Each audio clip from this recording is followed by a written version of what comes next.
84 घंटे, 120 पुलिसकर्मी और एक मासूम की तलाश। नमस्कार, आप देख रहे हैं सतर्क पुलिस टाइम्स और प्रतिनिधि विकास वर्मा की report. Additional CP Karanraj Vaghela के नेतृत्व में सूरत से अपहृत 4 साल की मासूम बच्ची की तलाश में चला 84 घंटे का हाई वोल्टेज सर्च ऑपरेशन। हर पल चिंता से भरा, हर सुराग बेहद अहम और सिर्फ एक लक्ष्य, बच्ची को सुरक्षित वापस लाना। अरौली से शुरू हुई इस सनसनीखेज वारदात के बाद पुलिस ने बिना समय गंवाए जांच तेज कर दी।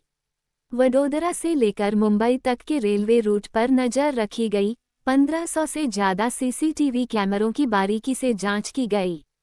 इस बड़े ऑपरेशन में सूरत पुलिस के साथ साथ रेलवे पुलिस और आरपीएफ को भी हाई अलर्ट पर रखा गया। हर टीम को अलग अलग जिम्मेदारी दी गई ताकि कोई भी सुराग छूट न जाए। तकनीक और मानव संसाधनों के दम पर चला यह अभियान पुलिस की मुस्तैदी और समन्वय का बड़ा उदाहरण बनकर सामने आया। आइए जानते हैं एडिशनल सीपी करणराज वाघेला ने क्या कहा। અમરોલી વિસ્તારમાં 2 એપ્રિલના રોજ જે છાપરાવાળી એરિયા છે, છાપરા ભાઠા, એના કિનારે એક બેન છે, એમની સાથે એમની દીકરી એ રમતી હતી અને એ દીકરી પછી ગુમ થઈ ગયેલી હતી. બેન જે દીકરી ગુમ થઈ એના 24 કલાક બાદ અમરોલી પોલીસમાં ફરિયાદ આપવા આવ્યા હતા. આજે બેન છે એમના પતિથી એમણે અલગ રહે છે અને એમની દીકરી જે 4 વર્ષની દીકરી છે એ ગઈકાલે ગુમ થઈ છે એ પ્રકારની એણે હકીકત આપી હતી. તાત્કાલિક બનાવની ગંભીરતાને ધ્યાને રાખીને 4 વર્ષની બાળકીના અપહરણનો કેસ છે ધ્યાને રાખીને અમરોલી પોલીસ સ્ટેશનની ટીમ સાથે સાથે એમના ડીસીપી ઝોન 5 એમની એલસીબીની ટીમ અને સુરત શહેર ક્રાઇમ બ્રાન્ચ આ બાળકીને શોધી કાઢવા માટે અલગ અલગ ટીમો બનાવેલી હતી.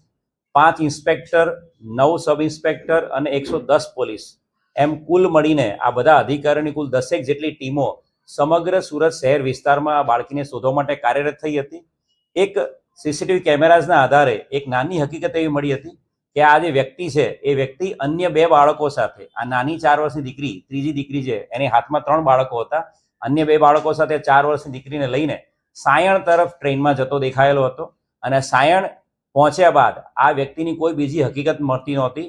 એટલે તાત્કાલિક સુરત શહેરની ક્રાઇમ બ્રાન્ચની અલગ અલગ ટીમો સાયણથી વડોદરા, અમદાવાદ તરફના રેલવે સ્ટેશનો અને સાયણથી સુરત થઈને વલસાડ, વાપીથી મુંબઈ તરફના કુલ 43 જેટલા રેલવે સ્ટેશનો ઉપર આ બાળકીને અને એના અપહરણ કરતા વ્યક્તિને શોધવા માટે અલગ અલગ 43 જેટલા રેલવે સ્ટેશનો ઉપર સીસીટીવી કેમેરા ચેક કરવામાં આવ્યા હતા. સાથે સાથે એક હ્યુમન ઇન્ટેલિજન્સ આધારે જે હકીકત મળી હતી કે આવા પ્રકારનો વ્યક્તિ અલગ અલગ જે લંગર કે પછી જ્યાં ફ્રીમાં જમવાનું મળતું એવા વિસ્તારોમાં આ વ્યક્તિ પહેલા દેખાયેલો હતો. તો એના આધારે રેલવે સ્ટેશનની આસપાસના તમામ દંગા પડાવો, એની સાથે સાથે મંદિરની આસપાસના વિસ્તારો જ્યાં ફ્રીમાં ભોજન મળતું હોય ત્યાં પણ તપાસ કરવામાં આવી હતી. અને છેલ્લે સોશિયલ મીડિયા ઉપર આ બાળકી છે એની હકીકત એના ફોટોગ્રાફ સાથે ગઈકાલે તમામ સોશિયલ મીડિયા પ્લેટફોર્મ પર મૂકવામાં આવી હતી. સુરત શહેરના 1000થી વધુ પોલીસ કર્મચારીઓ પણ પોતાના વોટ્સઅપ સ્ટેટસ ઉપર આ બાળકીની હકીકત માટે લોકોને અપીલ કરતો મેસેજ મૂક્યો હતો અને જેના આધારે આજે વહેલી સવારે એક મોટી સફળતા બાળકીને શોધી કાઢવામાં મળી છે.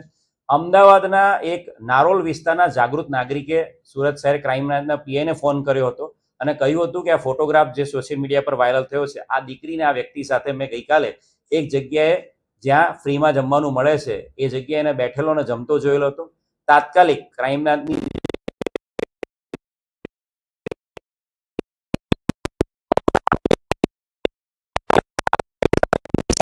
અમદાવાદનો પણ સંપર્ક કર્યો હતો અને અમદાવાદની નારોલ પોલીસની ટીમ અને સુરત શહેર ક્રાઇમ બ્રાન્ચ તમામ ટીમોએ જે વિસ્તારમાં આ બાળકી ગઈકાલે રાત્રે જોવા મળી હતી વિસ્તાર કોર્ડન કર્યો હતો અને વિસ્તારમાંથી આ બાળકીને હેમખેમ શોધી કાઢવામાં સફળતા મળી છે.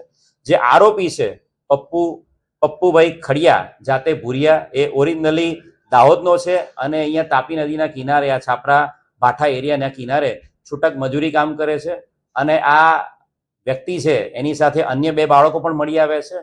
આ દીકરી અને એ બાળકોને ભીખ માંગવાના આશયથી અને જેથી કરીને આ બાળકીઓ અને બાળકો એની સાથે હોય તો એને ફ્રીમાં જમવાનું મળી જાય અને ભીખ પણ મળી જાય એ આશયથી આ બાળકીને લઈને નીકળી ગયો હતો.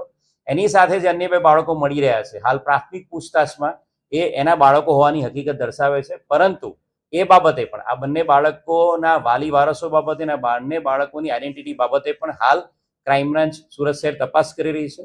બાળકી જે છે એની સાથે કંઈ પણ પ્રકારનું અજુગતું કે કંઈ બીજું કંઈ થયું નથી એ બાબતે સંપૂર્ણ ડિટેલ એની મેડિકલ તપાસ પણ કરવામાં આવી રહી છે અને આરોપીને અમરોલી પોલીસ દ્વારા અટક કરવામાં આવશે અને એની વધુ રિમાન્ડ લઈને આગળની પૂછપરછ કરવામાં આવનાર છે. સાહેબ, આપણે કીધું એ અમદાવાદ રહે છે, તો શા માટે આ બાળકીને અને અમરોલી વિસ્તાર એને પસંદ કર્યો હતો? એ વ્યક્તિ છે અહીંયા તાપી નદીના કાંઠે અહીંયા છાપરા ભાઠા એરિયામાં જ રહે છે અને એ આ વિસ્તારમાં જ એની સાથેના જે બાળકો છે એની સાથે અલગ અલગ જગ્યાએ ભીખ માંગતો હોય છે અને અલગ અલગ જગ્યાએ જ્યાં પણ ફ્રીમાં જમવાનું મળી રહે, કોઈ જગ્યાએ ભંડારો હોય, કોઈ જગ્યાએ મંદિરની બહાર જમવાનું હોય, કોઈ જગ્યાએ કોઈ ગાડી પેલું જમવાનું આપવા આવતી હોય છે એ જગ્યાએ જતો હોય છે અને અલગ અલગ વિસ્તારમાં આ રીતે જર્ની કરતો હોય છે જેથી કરીને એને બાળકો સાથે હોય તેને પૈસા મળી શકે અને એ પછીથી એ સુરતમાં એને લાગ્યું હશે કે પોલીસ એની તપાસ કરી રહી છે એટલે ગઈકાલે કે પરમ દિવસે અમદાવાદ તરફ નીકળી ગયો હતો, પરંતુ સુરત શહેરની ક્રાઇમ બ્રાન્ચ અને સુરત શહેરની ઝોન 5ની ટીમ પોલીસ કમિશનર ગેહલોત સાહેબના માર્ગદર્શન હેઠળ સતત 84 કલાકથી આ બાળકીને શોધવા માટે અને અપહરણ કરનાર વ્યક્તિને શોધવા માટે કામે લાગી હતી અને પોલીસ મળી. નારોલ વિસ્તારમાં કઈ જગ્યાએ રહેતો હતો અને ત્યાં કઈ રીતે રહેતો? નારોલ વિસ્તારમાં જે કહ્યું એ પ્રમાણે જે ગઈકાલે નારોલ વિસ્તારમાં એક જગ્યાએ ફ્રીમાં જમવાનું મળતું જે ભંડારો હતો ત્યાં એ વ્યક્તિ આ બાળકો સાથે જમવા જોવા મળ્યો હતો. બાકી એનું ત્યાં કોઈ પરમનન્ટ ઠેકાણું નથી. એનું પરમનન્ટ ઠેકાણું અહીં તાપી નદીના કિનારે છાપરા ભાઠા વિસ્તારમાં જ છે. સાહેબ, આપણે કીધું કે 6 દિવસ પહેલા એનું અપહરણ થયું હતું, સુરતમાં 2 દિવસ 3 દિવસ પછી ગયો હતો, ક્યાં રહ્યો હતો સુરતમાં? સુરત વિસ્તારમાં એનું જે 2જી તારીખ પછી અપહરણ જે થયું છે એ 3જી તારીખથી જે આપણે ગુનો દાખલ કર્યો છે, છેલ્લા 3 દિવસથી એ સુરત શહેરની આસપાસના વિસ્તારોમાં રેલવે દ્વારા જર્ની કરીને અલગ અલગ પ્લેસીસ પર જતો હતો અને ત્યાંથી પછી પાછો જર્ની કરીને એ કોઈ પણ જગ્યાએ મંદિરની બહાર, બસ સ્ટેશનની બહાર એવી રીતે પબ્લિક પ્લેસીસ પર ગાર્ડનમાં એવી રીતે એ બાળકોને લઈને સૂઈ જતો. દિવસ ઉગે ત્યારે પાછો બીજા પ્લેસ પર એ શિફ્ટ થઈ જતો. સાહેબ, આ બાળકી ત્યાંથી ઓળખતો હતો, પહેલેથી પરિચિત હતો? એ છેલ્લા 5 દિવસથી આ બાળકીને એના મમ્મી જે છે એ પણ એ છાપરા ભાઠા વિસ્તારમાં તાપી નદીના કિનારે જ રહે છે. એટલે છેલ્લા 4-5 દિવસથી એ બાળકીના મમ્મીના સંપર્કમાં આવ્યો હતો અને બાળકી નાની છે અને એની સાથે પણ બીજા બાળકો છે એટલે એ આશયથી કે ભાઈ નાના બાળકો મારી સાથે હશે તો મને કોઈ પણ જગ્યાએ ફ્રીમાં જમવાનું મળશે, કોઈ પણ જગ્યાએ હું ભીખ માંગવા જઈશું મને ભીખ પણ મળશે, એટલે એ આશયથી આ બાળકીને લઈને નીકળી ગયો. ગુનાહિત ઇતિહાસ આગળનો છે? હાલના તબક્કે સુરત ક્રાઇમ બ્રાન્ચે જે પૂછપરછ કરી છે એમાં એનો કોઈ ગુનાહિત ઇતિહાસ મળતો નથી, પરંતુ એનું મૂળ જે વતન છે એ દાહોદનું છે. એટલે દાહોદ પોલીસના પણ અમે સંપર્કમાં છીએ અને સાથે સાથે ગુજરાત સરકારના ઈ ગુજકોપ અને ICGS પોર્ટલ પર પણ એની ગુનાહિત ઇતિહાસ બાબતે હાલ તપાસ ચાલી રહી છે.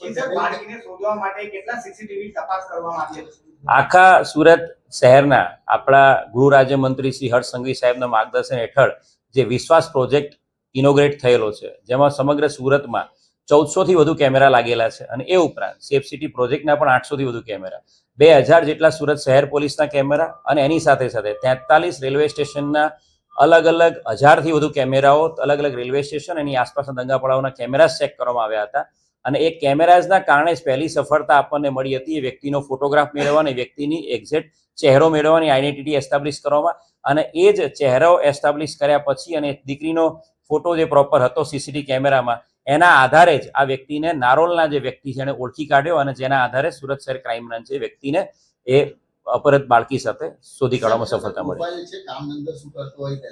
એ છૂટક મજૂરી જ કરે છે અને તાપી નદીના કાંઠે આ છાપરા ભાઠા વિસ્તારમાં અવાવરું જગ્યા અને બિનવારસી જગ્યામાં જ રહે છે અને પોતાની કોઈ ઓરડી કે પોતાનું કોઈ મકાન કે ભાડાનું મકાન એવું કશું અત્યારે હાલના તબક્કે પૂછપરછમાં નથી કહેતું. સાહેબ, એક બાકી હતી ને માત્ર 4 વર્ષથી, કેટલું ચેલેન્જિંગ કામ હતું પોલીસ માટે? પોલીસ કમિશનર ગેહલોત સાહેબના માર્ગદર્શન હેઠળ જે ઓપરેશન મુસ્કાન શરૂઆત કરવામાં આવી છે DG ઓફિસથી, એ ઓપરેશન મુસ્કાનમાં પોલીસ કમિશનર ગેહલોત સાહેબ સતત સંવેદનશીલતાથી સમગ્ર સુરત શહેર પોલીસને ગાઈડ કરી રહ્યા છે. કોઈ પણ બનાવ બને એને ખૂબ જ સેન્સિટિવલી લેવામાં આવે છે અને ગેહલોત સર પર્સનલી છેલ્લા 84 કલાકથી સતત દર 1 કલાકે આ બાબતે એનું મોનિટરિંગ કરી રહ્યા હતા અને એના કારણે સુરત શહેર પોલીસના બાળકીને શોધવામાં સફળતા મળી છે અને સાથે સાથે છેલ્લા 3 મહિનાની અંદર 150થી વધુ બાળકો અને 350થી વધુ એડલ્ટ્સ લોકો, કુલ મળીને 3 મહિનાની વાત કરીએ તો 590 જેટલા બાળકો અને એડલ્ટ વ્યક્તિઓને શોધી કાઢવામાં સફળતા સુરત શહેર પોલીસને મળી છે અને એનું કારણ centralize database preparation by CP sir, Surat sir, Gehlot sir અને એની સાથે સાથે day to day monitoring of investigation of the cases જે સુરત સીપી સર ગેલો સર કરી રહ્યા છે. જે આપનું નામ? લાલાભાઈ ઠાકોર, આપનું ક્યાં રહેવાનું છે લાલાભાઈ? અમદાવાદ નારોલ ગામ.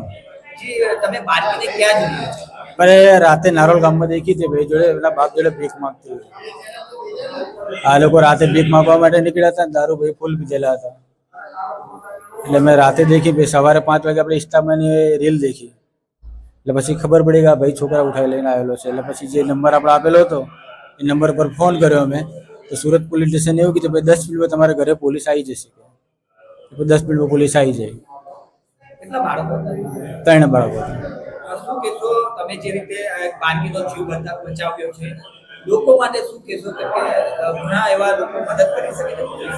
નહીં, એ તો બરાબર છે. મેં જેવું કર્યું બી લોકો બી એવું કરી શકે. ભાઈ કોકનો બાળકનો જીવ બચી જાય, કોકને જિંદગી સુધરી જાય એમ કે.